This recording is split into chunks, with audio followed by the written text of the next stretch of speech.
ಮಧ್ಯಪ್ರಾಚ್ಯದಲ್ಲಿ ನಡೆಯುತ್ತಿರುವ ಯುದ್ಧ ಭಾರತದ ವಾಣಿಜ್ಯ ಸಿಲಿಂಡರ್ ಮೇಲೆ ಹೇಗೆ ಪರಿಣಾಮ ಬೀರಿದೆಯೋ ಹಾಗೆ ಪವರ್ ಸ್ಟಾರ್ ಪುನೀತ್ ರಾಜ್ಕುಮಾರ್ ಅವರ 51ನೇ ಹುಟ್ಟುಹಬ್ಬವನ್ನು ಅವರ ಅಭಿಮಾನಿಗಳು ರಾಜ್ಯಾದ್ಯಂತ ಆಚರಿಸ್ತಾ ಇದ್ದಾರೆ. ಅದ್ರ ಮೇಲೂ ಕೂಡ ಪರಿಣಾಮ ಬೀರಿದೆ.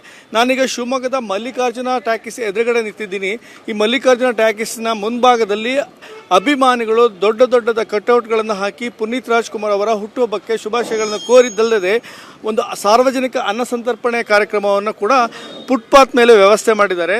ಬಂದಿರತಕ್ಕಂಥ ಜನರಿಗೆ ಪಾನಕವನ್ನು ವಿತರಣೆ ಮಾಡಿ ಜೊತೆಯಲ್ಲಿ ಅವರಿಗೆ ಊಟದ ವ್ಯವಸ್ಥೆಯನ್ನು ಮಾಡುವ ಕೆಲಸವನ್ನು ಮಾಡ್ತಾ ಇದ್ದಾರೆ. ಆದರೆ ಈ ಊಟದ ವ್ಯವಸ್ಥೆ ಮಾಡುವ ಜಾಗದಲ್ಲಿ ಒಂದಿಷ್ಟು ವಾಣಿಜ್ಯ ಸಿಲಿಂಡರ್ ಇಲ್ಲದೆ ಎಲ್ಲವೂ ಕೂಡ ಸೌದೆ ಒಲೆಯಲ್ಲಿ ಮಾಡುವಂಥ ಪರಿಸ್ಥಿತಿ ತಲೆದೂರಿರ್ತಕ್ಕಂಥದ್ದು. ಈ ವಾಣಿಜ್ಯ ಸಿಲಿಂಡರ್ ಕೊರತೆ ಪುನೀತ್ ರಾಜ್ಕುಮಾರ್ ಅವರ ಹುಟ್ಟುಹಬ್ಬದ ಅನ್ನ ಸಂತರ್ಪಣೆ ಕಾರ್ಯಕ್ರಮದ ಮೇಲೂ ಈ ರೀತಿ ಪರಿಣಾಮ ಬೀರಿದೆ. ಅವರಿಗೆ ಗ್ಯಾಸ್ ಸಿಲಿಂಡರ್ ಸಿಗದೇ ಇರತಕ್ಕಂಥ ಹಿನ್ನೆಲೆಯಲ್ಲಿ ಎಲ್ಲವನ್ನೂ ಕೂಡ ಈ ರೀತಿಯ ಕಲ್ಲು ಇಟ್ಟಿಗೆಗಳನ್ನು ಜೋಡಿಸಿಕೊಂಡು ಅದರ ಮಧ್ಯದಲ್ಲಿ ಸೌದೆಗಳನ್ನು ಹಾಕಿ ಅನ್ನ ಸಂತರ್ಪಣೆಯನ್ನು ಕೂಡ ಮಾಡುವಂಥ ಕೆಲಸ ಮಾಡ್ತಾ ಇದ್ದಾರೆ. ಇದರಲ್ಲಿ ಅವರು ನಾನ್ ವೆಜ್ ಅಡುಗೆಯನ್ನು ಮಾಡಬೇಕಾಗಿತ್ತು, ಆದರೆ ಅವರಿಗೆ ನಾನ್ ವೆಜ್ ಅಡುಗೆ ಮಾಡಲಿಕ್ಕೆ ಅವಕಾಶ ಆಗದೇ ಇರೋದ್ರಿಂದ ಅವರು ಈಗ ಪಲಾವನ್ನು ಮಾಡಿ ಸಾರ್ವಜನಿಕರಿಗೆ ವಿತರಣೆ ಮಾಡ್ತಿದ್ದಾರೆ. ಅದು ಬೇಯುವಂಥ ಕೆಲಸ ಆಗ್ತಿದೆ. ಸರ್, ಈಗ ಈ ಕಾರ್ಯಕ್ರಮಕ್ಕೆ ಅಡುಗೆಯನ್ನು ತಯಾರು ಮಾಡ್ತಿದ್ದಾರೆ, ಏನು ಸಮಸ್ಯೆ ಆಗಿದೆ?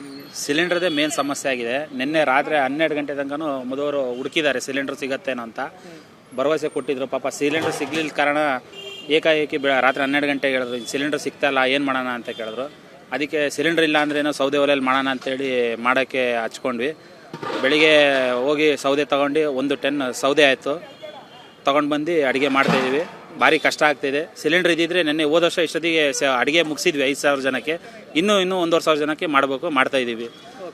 ಈಗ ಏನು ಪುನೀತ್ ರಾಜ್ಕುಮಾರ್ ಅವರ ಹುಟ್ಟುಹಬ್ಬದ ಆಚರಣೆ ಕಾರ್ಯಕ್ರಮದಲ್ಲಿ ನಿಮಗೆ ಸಮಸ್ಯೆ ಆಗಿರೋದೇನು? ಸಮಸ್ಯೆ ಏನಂದರೆ ಸರ್, ನಾವು 7 ಗಂಟೆಯಿಂದ ಶುರು ಮಾಡಿದ್ವಿ ಅಡುಗೆ ಮಾಡೋ ಕಾರ್ಯಕ್ರಮ. 5 ಗಂಟೆಯಿಂದ ಅದು ಸಿಲಿಂಡ್ರನ್ನೇ ನಮಗೆ ಮೇನ್ ಸಮಸ್ಯೆ ಆಗಿದ್ದು.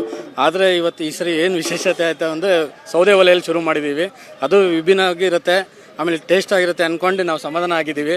ಆದರೆ ಭಾಳ ನಾವು ಶ್ರಮಪಟ್ಟು ಇವತ್ತು ಅಪ್ಪು ಅವ್ರ ಬರ್ತಡೇ ಮಾಡ್ತಿದ್ವಿ, 51ನೇ ವರ್ಷದ್ದು. ನಾವು 5,000 ಜನಕ್ಕೆ ಪ್ಲ್ಯಾನ್ ಮಾಡಿದ್ವಿ. ಇನ್ನೂ ನಮಗೆ 2,500 ಜನಕ್ಕೆ ಅಡುಗೆ ಆಗಿದೆ. ಇನ್ನೂ 2,500 ಜನಕ್ಕೆ ಮಾಡಬೇಕು. ಇನ್ನೇನು 2 ಅವರ್ ಆಗತ್ತೆ ಅಂತ ಅನಿಸ್ತಾ ಇದೆ. ಇನ್ನು ಅಲ್ಲ, ಪ್ರತಿ ಬಾರಿ ನೀವು ಬಿರಿಯಾನಿ ಮಾಡ್ತಾಯಿದ್ರಿ, ಬಿರಿಯಾನಿ ಮಾಡಿ ಅದ್ದೂರಿಯಾಗಿ ಆಚರಿಸ್ತಾ ಇದ್ರಿ. ಈ ಬಾರಿ ಪಲಾವಿಗೆ ಬಂದುಬಿಟ್ಟಿದ್ದೀರಾ ಸರ್. ಯಾಕೆಂತಂದರೆ ಕಾರಣ ಇಷ್ಟೇ ಸರ್, ನಮಗೆ ಸಿಲಿಂಡರ್ನ ಕೊರತೆಯಿಂದನೇ ಈ ಒಂದು ನಾವು ಪಲಾವಿಗೆ ನಾವು ಒಪ್ಕೊಂಡ್ವಿ. ಯಾಕೆಂತಂದರೆ ತಮಗೆ ತಿಳಿದಿರೋ ಹಾಗೆ ಶಿವಮೊಗ್ಗ ಜಿಲ್ಲೆಯಲ್ಲಿ ನಾವು ಪವರ್ ಸ್ಟಾರ್ ಪುನೀತ್ ರಾಜ್ಕುಮಾರ್ ಅವರ ಹುಟ್ಟುಹಬ್ಬದ ಹಿನ್ನೆಲೆಯಲ್ಲಿ ನಾನ್ ವೆಜ್ಜನ್ನು ಮಾಡ್ತಾಯಿದ್ವಿ ಪ್ರತಿಯೊಬ್ಬರಿಗೂ ಕೂಡ, ಬರ್ತಕ್ಕಂಥ ಸಾರ್ವಜನಿಕರಿಗಾಗಿರ್ಬೋದು, ಅಭಿಮಾನಿಗಳಿಗೆ. ಆದರೆ ನಮಗೆ ಗ್ಯಾಸ್ ಸಿಗದೇ ಇರೋ ಕಾರಣ ನಾವು ಈ ಒಂದು ವೆಜ್ ದಮ್ ಬಿರಿಯಾನಿಗೆ ಒಂದು ವ್ಯವಸ್ಥೆ ಯಾವಾಗಲೂ 5-6 ಸಾವಿರ ಜನಕ್ಕೆ ಆಗ್ತಾ ಈಗ ಒಂದು 2,000 ಜನಕ್ಕೆ ಮಾಡೋಷ್ಟಕ್ಕೆ ಸುಸ್ತಾಗ್ಬಿಡುತ್ತೆ. ಅಲ್ಲ, ಯಾಕೆಂತಂದರೆ ಸರ್, ಈಗ ನಮಗೆ ಸಿಲಿಂಡರ್ ಸಿಕ್ಕಿದ್ರೆ ನಾವು ಇನ್ನೂ ಕೂಡ ಹೆಚ್ಚಿನ ರೀತಿಯಲ್ಲಿ ನಾವು ಮಾಡ್ತಾ ಇದ್ವಿ. ಆದರೂ ಕೂಡ ನಮಗೆ ಭಟ್ರನ್ನು ಕೂಡ ಸಹಕಾರಿಗೆ ಕೊಡ್ತಾ ಇದ್ದಾರೆ. ಅವರು ಕೂಡ ನಮಗೆ ಒಂದು ಮಾತು ಕೊಟ್ಟಿದ್ದಾರೆ, ಜನ ಯಥೇಚ್ಛವಾಗಿ ಬರ್ತಾ ಇದ್ರೂ ಕೂಡ ನಾವು ಕೂಡ ಇಲ್ಲಿ ತಯಾರಿದ್ದೀವಿ, ನೀವು ಚಿಂತೆ ಪಡಬೇಡಿ ಅಂತಲೂ ಕೂಡ ಒಂದು ಭರವಸೆ ಕೊಟ್ಟಿದ್ದಾರೆ ಸರ್. ಆ ಒಂದು ನಿಟ್ಟಿನಲ್ಲಿ ಜನ ಬರ್ತಾ ಇದ್ದಂಗೂ ಕೂಡ ನಾವು ವಿತರಣೆ ಮಾಡ್ತಾ ಇದ್ದೀವಿ ಸರ್. ಪುನೀತ್ ರಾಜ್ಕುಮಾರ್ ಅವರ ಹುಟ್ಟುಹಬ್ಬವನ್ನು ಅದ್ದೂರಿಯಾಗಿ ಅಭಿಮಾನಿಗಳು ಪ್ರತಿ ವರ್ಷದಂತೆ ಈ ವರ್ಷವೂ ಆಚರಣೆಗೆ ಮುಂದಾಗಿದ್ದಾರೆ. ಬಿರಿಯಾನಿ ಮಾಡುವ ಜಾಗದಲ್ಲಿ ಪಲಾವ್ ಬಂದಿದೆ. ಪಲಾವನ್ನು ಕೊಟ್ಟರೂ ಕೂಡ 5-6 ಸಾವಿರ ಜನಕ್ಕೆ ಏನು ಕೊಡಬೇಕು ಅಂತ ಅವ್ರ ನಿರೀಕ್ಷೆ ಇತ್ತು, ಅದು 2-3 ಸಾವಿರ ಜನಕ್ಕೆ ಮುಕ್ತಾಯಗೊಂಡಿರ್ತಕ್ಕಂಥದ್ದು ಕಂಡು ಬರ್ತಾ ಇದೆ. ಶಿವಮೊಗ್ಗದಿಂದ ಕ್ಯಾಂಪಸ್ ಅತಿಥಿ ಜೊತೆ ರಾಜೇಶ್ ಕಾಮತ್, ಏಷ್ಯಾನೆಟ್ ಸುವರ್ಣ ನ್ಯೂಸ್.